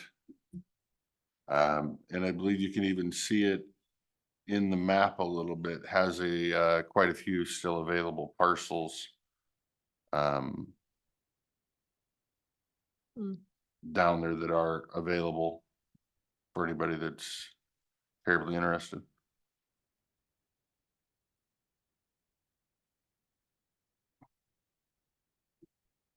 Including Next question this entire is, section here has not been developed as well along Roosevelt Avenue. is Kelly Avenue a county road? Yes. Yeah, when it was, And so oh, go ahead, sorry. we don't have to have a hammerhead or anything at the end of that? There's right of way that loops around the back end. Yes. I don't know if it's open or not, but there is county right of way all the way around to Morrison Avenue. Mhm. Okay, there's we a just haven't, connection. we just never built it. No, exactly. So when the town was platted, it was just platted in squares. So every other, every so many feet, they gave blocks. And they were all deeded to the county back then. Okay. So ultimately, this would be Leicester Street is what it would essentially be. If it was ever. Have we talked to the neighbors, and are they interested in a position where they would, either of them would purchase that property? No, we've only been approached by one neighbor about vacating. And we have not talked, because we typically, when we do vacations, we always make the applicant go to everybody else instead of staff time doing the legwork. But we haven't, and in this instance, we wanted to talk to the board because most of our vacations are easements, so we can't sell anything. This one being, it's actually deeded right away, and we did discuss it. And it was the general, after Title 12, to bring each one of these to the board because they're different in every position. So, no, I mean, this is a challenging one because I could see both sides of this. I could see selling it to them isn't so good. Both of those lots, so everybody's aware, can subdivide that are positioned next to this parcel. And here's the actual kicker, which could be or could be not. If they decided to use this as an access to one of these of an additional lot, they literally have to build that to a county standard because it's county right. So it adds that extra thing. But again, there's that other thing. So yes, it's a challenging, and like Commissioner Anderson said, there's a lot of different aspects to this. And we don't have to solve this again today, but. When you're only really bringing this up, is we went through the county property. This is just right away, and the only reason you're even here before us is because one of the neighbors was interested in. Is going to file a petition to vacate, which brings us to a hearing. And, as far as we're concerned, as far as Public Works is concerned, we don't need the right of way, but that's our portion of it. As far as, the keeper of the checkbook and what the value is, no offense, board, I work for you, but that's where the board comes in to make that decision on what they want to do with the property. And I wanted to bring it here as opposed to sending this guy down the path and he spends all the money to go through the vacation, which now we have fees for. And he also spends the money to have it published in the paper because it is a hearing. And then all of a sudden we say, sure, you pay us the whole thing and we'll do it. I like to kind of tell people up front, it's still not a guarantee, but at least I can say this is where we're kind of going. So we're not pushing the guy down a path that he's, Right. Well, I appreciate you gave us a heads up so we can Hmm. make some decisions. Have you landed on anything final yet, Mr. Christopher? Or do you need? I mean, you little could take time? some time, and I don't Okay. have to make it this, you still don't have to Right. make a decision. We can tell him at that point that, we're not sure the boards, but you'll be forced to make a decision Right. during the hearing. If he vacates. Yeah, I guess where I'm at is, I don't see any need for the county to still own the property. We agree with you there. But I don't know that the taxpayers would be too thrilled if we could have made $1,500 and put it back in the taxpayer piggy bank, but yet we gave it away. So technically the landowner made the $1,500. I don't know that the general public's too keen on that one, so. But I also kind of understand the landowner who's been mowing it and taking care of it for the last 20 years doesn't feel like he should have to pay for what he's been. Because technically, if it was anything other than government-owned property and you were mowing it, you can go to court and claim it as your own anyway. So it's, boy, what a conundrum you brought us here today, sir. These are always very challenging. Yes, this one's interesting. I mean, you try to take the moral ground on it and It's tough either way. yeah. I agree. 9 grand, hell no. But that's the only thing I can.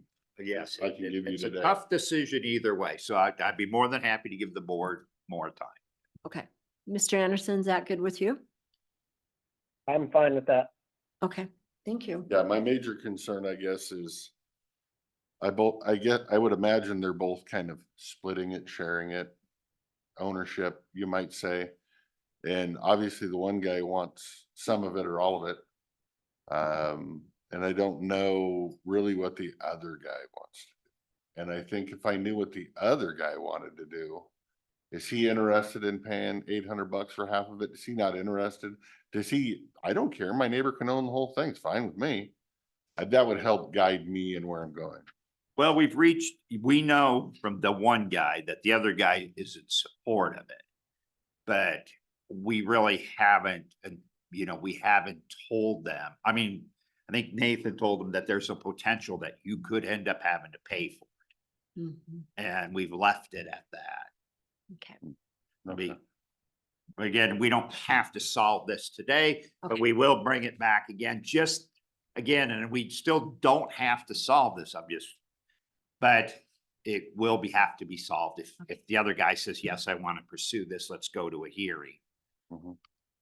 But I just want to kind of be able to steer him in some direction, so he's not in here upset because I spent all this money. Now you're first telling me I have to pay for it.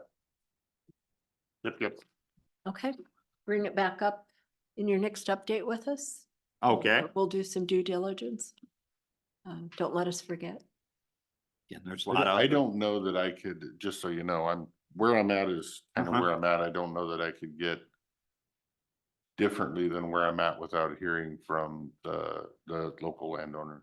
And that's So to fine. me, I'm fine with vacating. They're gonna have to come in, they can plead their case for this, that, and the other, but that's probably what I'm gonna have to hear to make a decision. And that's what I can tell them that. I could say, look, I know for sure one commissioner's been pretty adamant that, that they support it, but whether, how much they're gonna want for it, I can't tell you that.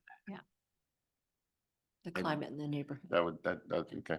If they still have other things, that's fine. If they still, but yeah, we'll bring that back up. And if we want to go down that path, then we would have to come up with a reasonable reason why we picked another number. And then, whether it's half or quarter or whatever, or we could say each one, just Well, I guess that's consistency where is I'm coming important. from. When we buy property from people to put a bridge or a cattle guard under or whatever, we look at property values and how are we coming up with a 9,000 number? Are we looking at what a chunk of property is over there at that Tax size? assessed value. And it's just tax assessed at 9 grand? We do a tax assessed value per acre. So it's 30,000 an acre in Roosevelt, and then we multiply it by, that's the tax assessed value. $30,000 an acre in Roosevelt. So we have gone long-winded. I know, I'm sorry. I've told I all. see economic development shifting in their seats, saying, Okay. gotta get back. But no, thank you for the information on those two items and we'll work on it this week. We'll get the other stuff sent to you on that Okay. part. I appreciate it. Thank you. $30,000 an acre in Roosevelt. I would just say that the land is more 12,500 for half an acre, so. 12,500 for half an acre. Thank you. And then I've got 0.33 acres for $10,000. Like I said, Oh. I can see that parcel is 3-4. You know, that 30 grand, no wonder Very nobody's building tough. in Roosevelt. Who's paying $30,000 an acre in Roosevelt? Nobody. Well, good morning, commissioners. To start off, we're going to go with natural resources. Keaton, go ahead, Keaton. Yeah, good morning, commissioners. I'd like to start off with thanking the board for giving me the opportunity to assume the role as the Natural Resources Project Coordinator.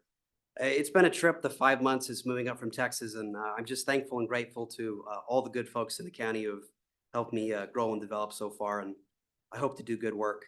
So starting off with the lead entity, we've sort of smoothed over some of the creases we had initially, and the Technical and Citizens Review Committee will be meeting this Wednesday and this Thursday.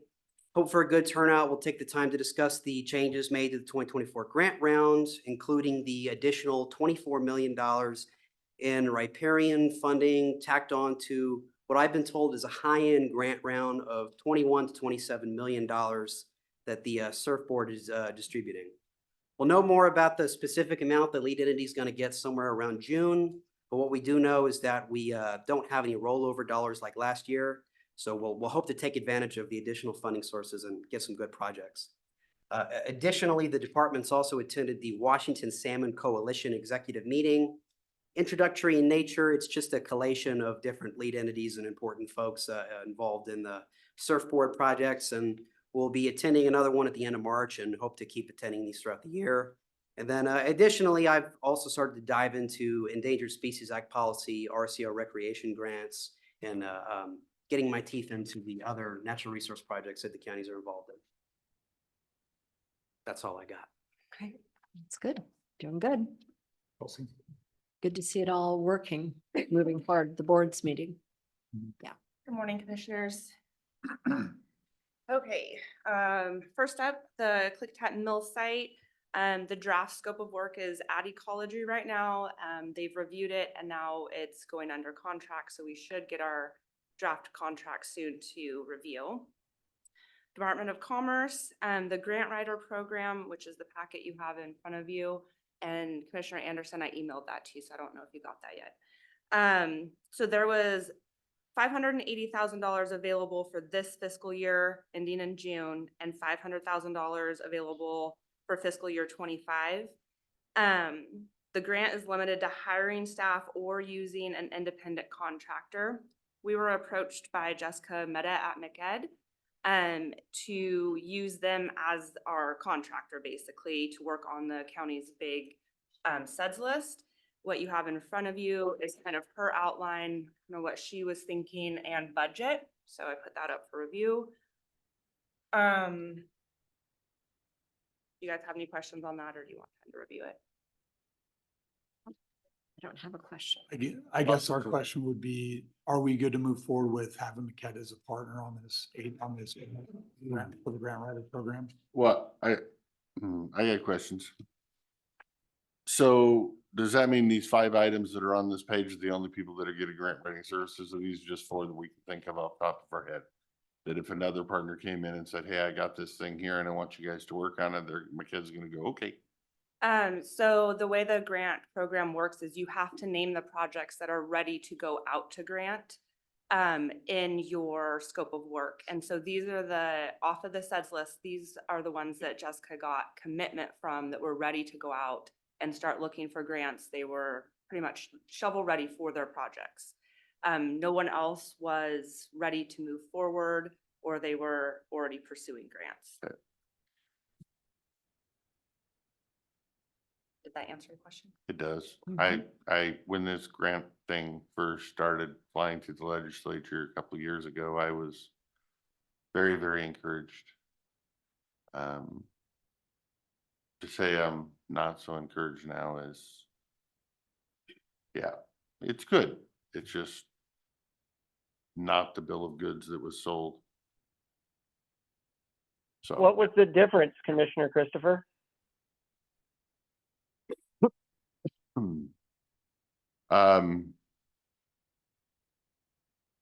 I guess I would advise you to go look at the original bill and arguments to make your own determination.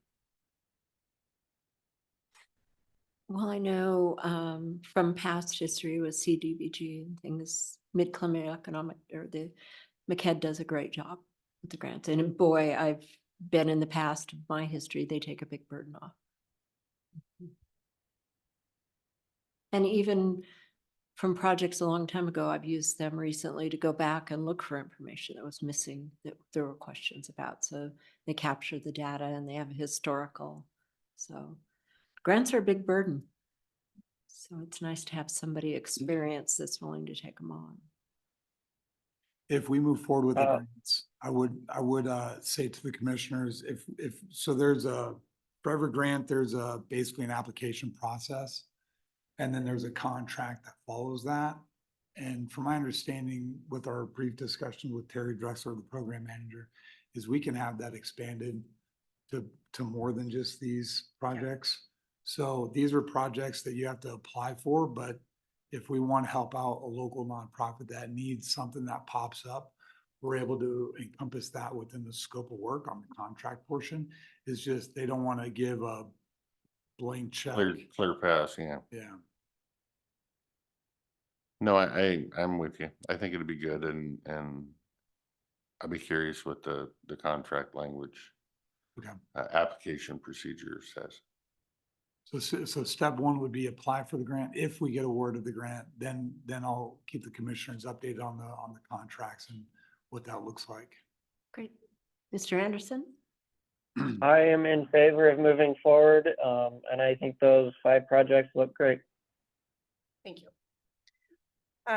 Columbia Gorge Regional Airport, we're still waiting to hear back from the state level request from Senator King's office. We are submitting another earmark request, or CIP, which is due April 1st now.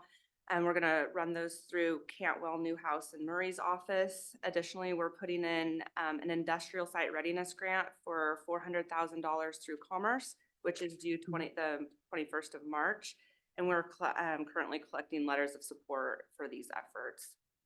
The Evergreen Manufacturing Grant, the anticipated award date is now late March. We were thinking it was February, so we haven't heard anything on that.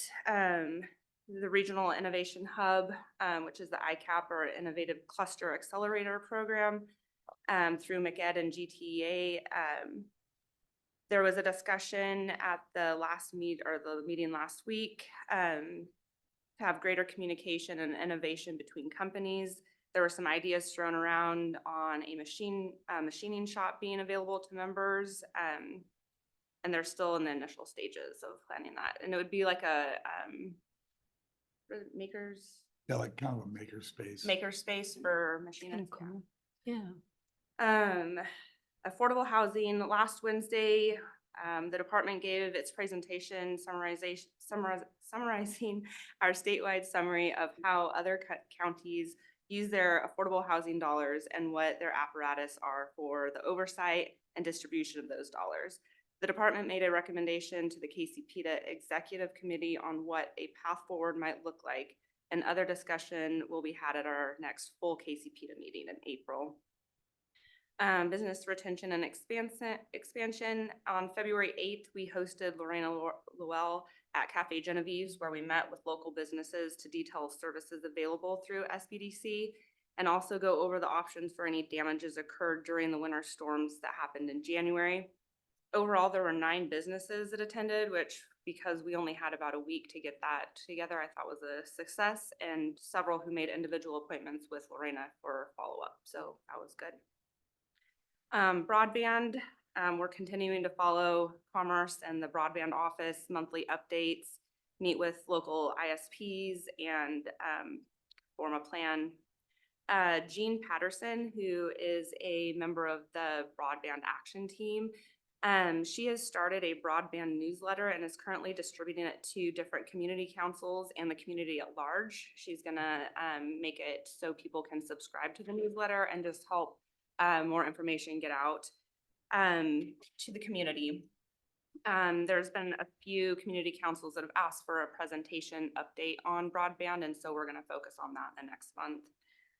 The Columbia Gorge Child Care Committee, there was a meeting on the 25th or 26th of February. They were awarded a new grant, the Child Care Partnership Grant through Department of Commerce, in the amounts of $30,000 for the first 9 months, which will end fiscal year 24, and then $40,000 for the next full year.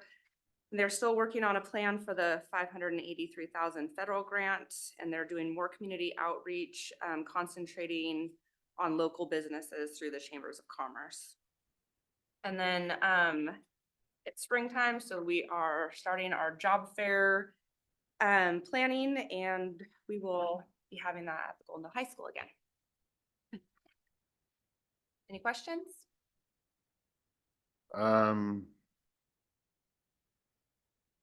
No, I get gonna schedule a broadband meeting with one of the senators, and so I might loop you in or talk to him scheduling and see if he would even be open to having you sit in while we chat, because you're far more knowledgeable than I'm knowledgeable. So I don't mind saying that. And if it can help potentially get us somewhere, that might be a good thing. So if you're open, Yes. when I contact him, I'll see if we can do some kind of a phone tree or something. Perfect. Is that state senator or federal senators? Federal. So moving on for the director on. portion real quick. So Department of Commerce has initiated a rural community engagement process to assess the impacts of clean energy on rural communities. This is directed by the 2023 Clean Energy Project Siting Law, E2 SHB 1216, Chapter 230 Laws 203. Basically, they've contracted out with Ross Strategic, and they've partnered with Industrial Economics in preparing an economic analysis plan. That's going to be detailing their data sources and overall approach that their staff is going to be using on basically green energy and the impacts on rural communities. We've been invited to participate as part of KCPETA. And the meetings are going to be occurring on March 20th from 1 to 3 p.m. and March 26th from 11 a.m. to 1 p.m. So you only need to attend one. I'll be attending both just to kind of see what's said, but those are things that Commerce is coming down with. And then in addition to that, we have Commerce also has a separate survey that they're doing. This is just a survey. And there's not a very big sample size in regards to planned projects or projects that are just nearing completion in regards to like solar and wind. So they basically reached out to us and we had a meeting yesterday. I think it was yesterday, now that I think about it. Yeah, today's Tuesday, so yes, yesterday, apologies. And their questions mainly centered on the Carriger Solar Project. I know that's got a bit of a history here in the county. Their main questions on that was how reliable their numbers were on their website. It was a pretty short meeting, comparatively speaking. I don't have any way of verifying any numbers that Carriger says on their solar or on their website. There's no way for us to say it's going to cost a true amount of X and provide X amount of jobs. There's no vetting that I can really do on our end. So, but yeah, we had just a discussion with some of the Commerce folks. Did you refer them to FSEC or anything further too? So They're tracking on it. So okay. they're tracking on the whole project. Okay. it's considered a pre-planned project because they haven't done anything. Right. And their sample size isn't very big. So this is like one of just a few projects in the state. And so that's why they reached out to us. So, city engagement. We did participate in an interview with Leland Consulting on their economic development strategy they are developing for Bingen. To remind the board, we gave them $75,000 for some engineering design work for the water line extension project they have out there. They've spent about half of that. And they have, after spending about half of that, they've realized that they've got kind of a variety of options to move forward with. And with this, they're wanting to make the best basically choice available out of their options. And so CURB is also giving them dollars for this economic development strategy that's being conducted for the city of Bingen. They would like me to be involved in that as they move forward. So I don't know if Mayor Catherine's online or not, but Mayor Kiewit is not here, Richard. Good morning, County Commissioners. This is Krista Loney, City Administrator for the City of Bingen. I was waiting for my opportunity to jump in and request just a little bit of economic development staff time to get their input on the next step towards this water line. We're at that halfway point and we just need a little bit of guidance with the understanding that Bingen may come back to KCPTA for some guidance and possibly for some funding toward the water line.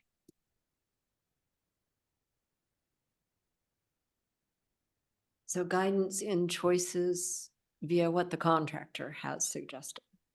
Oh, at this time, we've done the preliminary engineering work. We've got alternatives, but there are 4 and they vary in cost, what it would cost to execute them. So given that this work started with an economic development ask and the work is economic development, we would like some staff time to basically to just have a look at these and give us their thoughts on what the best way forward is, because the most comprehensive solution is going to be about $1.4 million, while the lowest cost solution is going to be in the $800,000 range.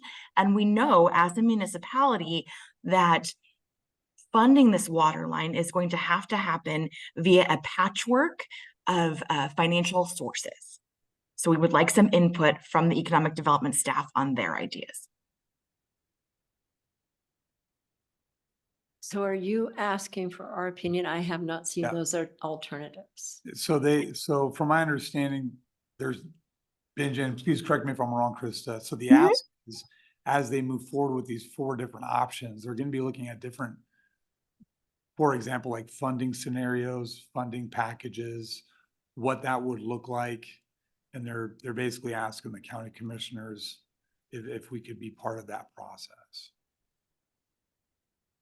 I wanted to make sure the county commissioners were tracking on that ask, which is why we're bringing it up. Right.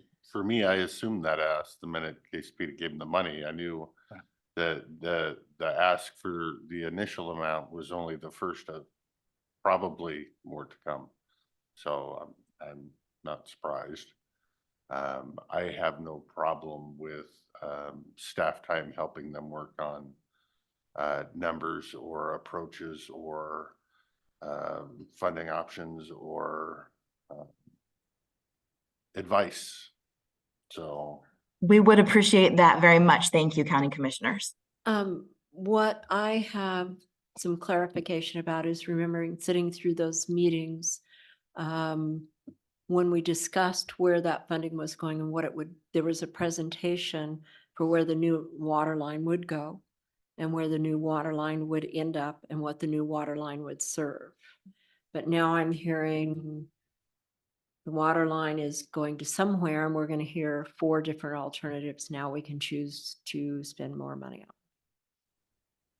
In essence, yes. kind of, they're going to choose what they want to do because they're an incorporated city. They just might ask you to bankroll something. Okay. So we don't get the choice on what option they want to do. Okay, So as they move Might forward, ask yeah, us to bankroll some. yeah, as they move forward, they're gonna be asking staff to assist with some of our opinions and advice.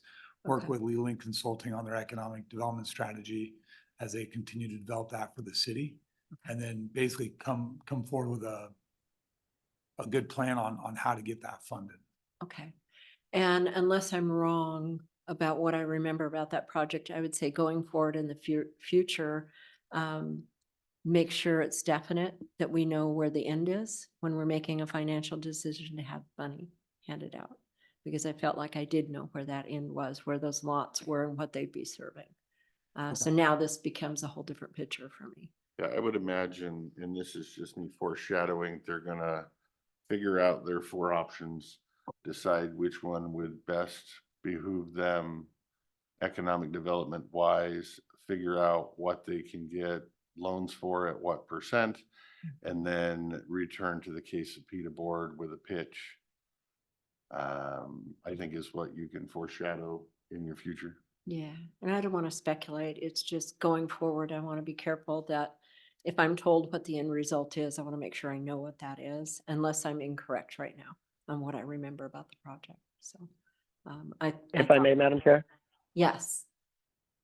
I have no issue with staff time being used to review the 4 as well as the economic development strategy for them. I would also ask that when staff gets a copy of those 4, that they send them to the BoCC. Thank you. Will do. Thank you, Commissioner Anderson. So go forward and help out Bingen, it sounds like. Yes. Thank you, And Krista. I appreciate Bingen, that one. treat him nicely Okay. now. Oh, we just adore Richard Foster and Keaton and Chelsea and the team. So thank you very much for giving me an opportunity to Chelsea speak. and Keaton, we understand, but Richard, really? No, he's a good guy. I'm just giving him a Thank hard you so much. Thank you. And then so Klickitat, we had 2 special board meetings recently. So I'm going to announce that again publicly. We have a Klickitat meeting on April 23rd.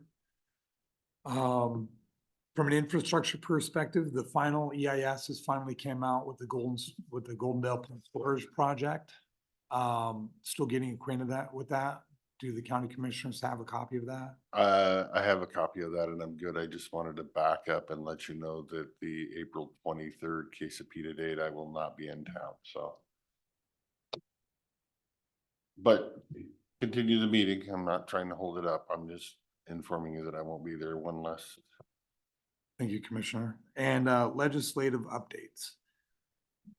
So I was able to meet with this so we went to the WIDA conference and the ADO conference. The ADO conference, like a week or 2 ago, is basically the Associate Development Organization. It's a contract requirement by the Department of Commerce for us to attend that. They do it twice a year. They attached to that conference the Washington Economic Development Alliance, which is like a 2-day seminar that basically you sit through and very interesting. I was able to meet up with somebody I knew, and she had switched positions. She's now working with the Washington Department of Agriculture. Her name is Julia Trulinkamp, and so she's the special assistant to the director, and she's been looking at things like agvoltaic, if that makes sense. When she brought that up, I was like, first step, Google agvoltaic. If that makes sense. But more or less, it's a way to for property owners that are using their land for various uses. They have a large amount of acreage.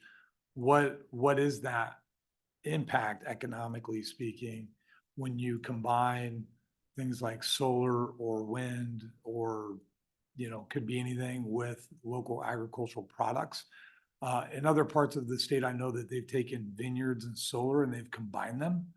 I don't know from an economic, like looking at this economically speaking, what that would look like for the county. I don't know if maybe we're a little bit too granular for what they're looking at, but she was stating that that's something that we're interested in, that would be something that she could probably put some things together for us and I could present them to y'all.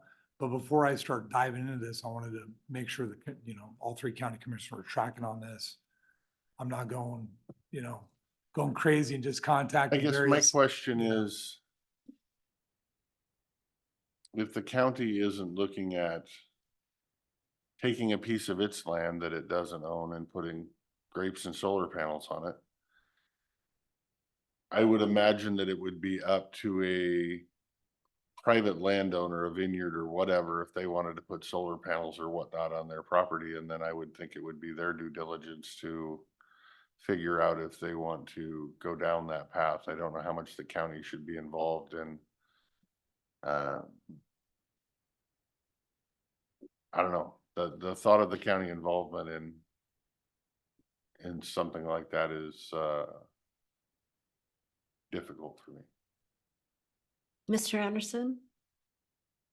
Thank you, Madam Chair. Agrivoltaics is very important, and it is like almost all farms. If you want to continue to succeed at farming and ranching, you have to diversify. Agrivoltaics is one of those possibilities for diversification, where you're getting, you know, multiple revenue streams off the same piece of property. I see agrivoltaics from the county's perspective more in terms of zoning and ensuring that if a project is to move forward, it needs to keep its agricultural components, or some agricultural components. They may look a little different. You may change from, say, cattle grazing to sheep grazing. But if you don't want a change in use of the underlying land property, that would be a requirement of is ensuring that agrivoltaics is a part of it. I would be happy to have staff work with his contact to bring forward some facts and knowledge on agrivoltaics to the BoCC for education. I guess I will add that I don't need facts and knowledge. I believe myself knowledgeable enough on agrivoltaics, as we were having this argument here recently in the last 2 years, or debate recently in the last 2 years, and the push for that exact opportunity here in the Goldendale and Centerville Valley by members of the public and members of the Planning Commission. I believe I'm aware of where this is leading. And I personally am not interested in changing our zoning to open up an area that was just closed off. But if that's the board's decision, I will sit over here. Right. Hearing from the public throughout the solar, that's been a question. And people, I know there's people in favor, not only just for their own reasons environmentally, but also landowners that have been in favor because it's a way to mitigate fire and different issues, and also keep your valuable farmland as a valuable resource. So I am in favor of staff learning what you can. I do believe it will be in the future somewhere. And if we have a base knowledge and also wrapping in with our planning department for where that goes in the future, I think it's important for you to have that base knowledge moving forward. Don't dive in totally deep, but at least don't have to just Google it. Okay. And know what our options are so we can answer to the public, because I've had those questions. Okay, thank you. And just to mitigate expectations, I'm not sure where this, like, I still need to follow up with her and See where it's going. yeah, see where it's going. I just want to make sure that the board was aware that I'm reaching out to another department at the state. So, outside of that, one last thing. For the situational awareness of our county commissioners this upcoming April, when we do the supplemental budgets, I'll be asking for more money for the lodging tax committee. So, at the very end of 2022, we had some members that were given contracts. They submitted their invoices. It was too late for us to process that for 2022. it was put into the 2023 budget, but right before our previous director had retired, no supplemental budget was submitted. And so when 2024, or at the end of 2023, just a couple months ago, we basically ran out of budget and we carried that forward into 2024. What happened is we have plenty of cash balance within the fund. Is just when it was processed, is it being processed under the 2022, 2023, or 2024 budget line? And so even though we have plenty of cash balance in there to reimburse the contracts that we had signed, the way that's meshing with basically our budget line item with the auditor's office, we've hit a snag at the very end. We're looking at just resolving that once and for all this upcoming April, and that shouldn't happen moving forward. And so, and we've had a discussion with. So was this, correct me if I'm misunderstanding you, in 2022, there was an approved budget and there was an approved expense, and technically they needed to do a supplemental in 2022 to cover what the Lodging Tax Advisory Board granted for projects. I'm getting a head shake in the back, so I must be completely wrong. How did we get to this snafu? So the invoices were submitted at the, like. Okay, so they didn't submit them in But it- calendar year yeah, 2022, yeah, so so now they we don't came have the in budget calendar set in January, 2023. yeah. Got it. So this, and we're hitting this Q4 invoice period where it's like they're invoicing us at the tail end of Q4 and then before it gets. No time, well, until last year, we didn't even do a supplemental in Q4, so if they needed one, we couldn't give them one, so then it rolled over to the first. Yeah. year. That makes sense. Okay. So it's tracking it's just a timing issue. And so when I bring it up in April again, I want to make sure you guys are just tracking on it. So I think we figured it out. Heather in the auditor's office has been wonderful for us. So. You shouldn't have said that out loud, that you thought you had it figured out. I know they've been great helping. That's the good part of it. And that's all I got. So any other questions or anything? Nope. Mr. Anderson, anything last minute? I would just like to clarify that when speaking to agrivoltaics, I was not speaking about any location or changing any zoning. I was talking about education. Thank you. Okay, thank you. Okay. Well, we made it through that day on the time frame, not too bad. So anything else that anybody has, or can we break for lunch? Nope, this is one of those where I looked at the schedule and saw a big pause. And I need that. Sometimes I have things to do in between sessions that it helps me get back to my office and my phone and some other things before we come to our afternoon work session. Is there anything extra for you, Mr. Anderson? I just wanted to make sure that the board didn't need to have a pre-conversation before the afternoon discussion at 2:30. I don't need one. Do you need a pre-conversation? Anything from you that you need to discuss with us? Nope, I just Okay. look forward to the update. Yeah, I hope we can get through some stuff with that. Maybe we'll get to move forward on some things. So I would entertain a motion for lunch. Madam Chair, I would move to recess for the lunch hour. I would second. Motion and second. Any discussion? All those in favor? Aye. Aye. Aye. Great. We'll see you back at 1 o'clock. Thank you.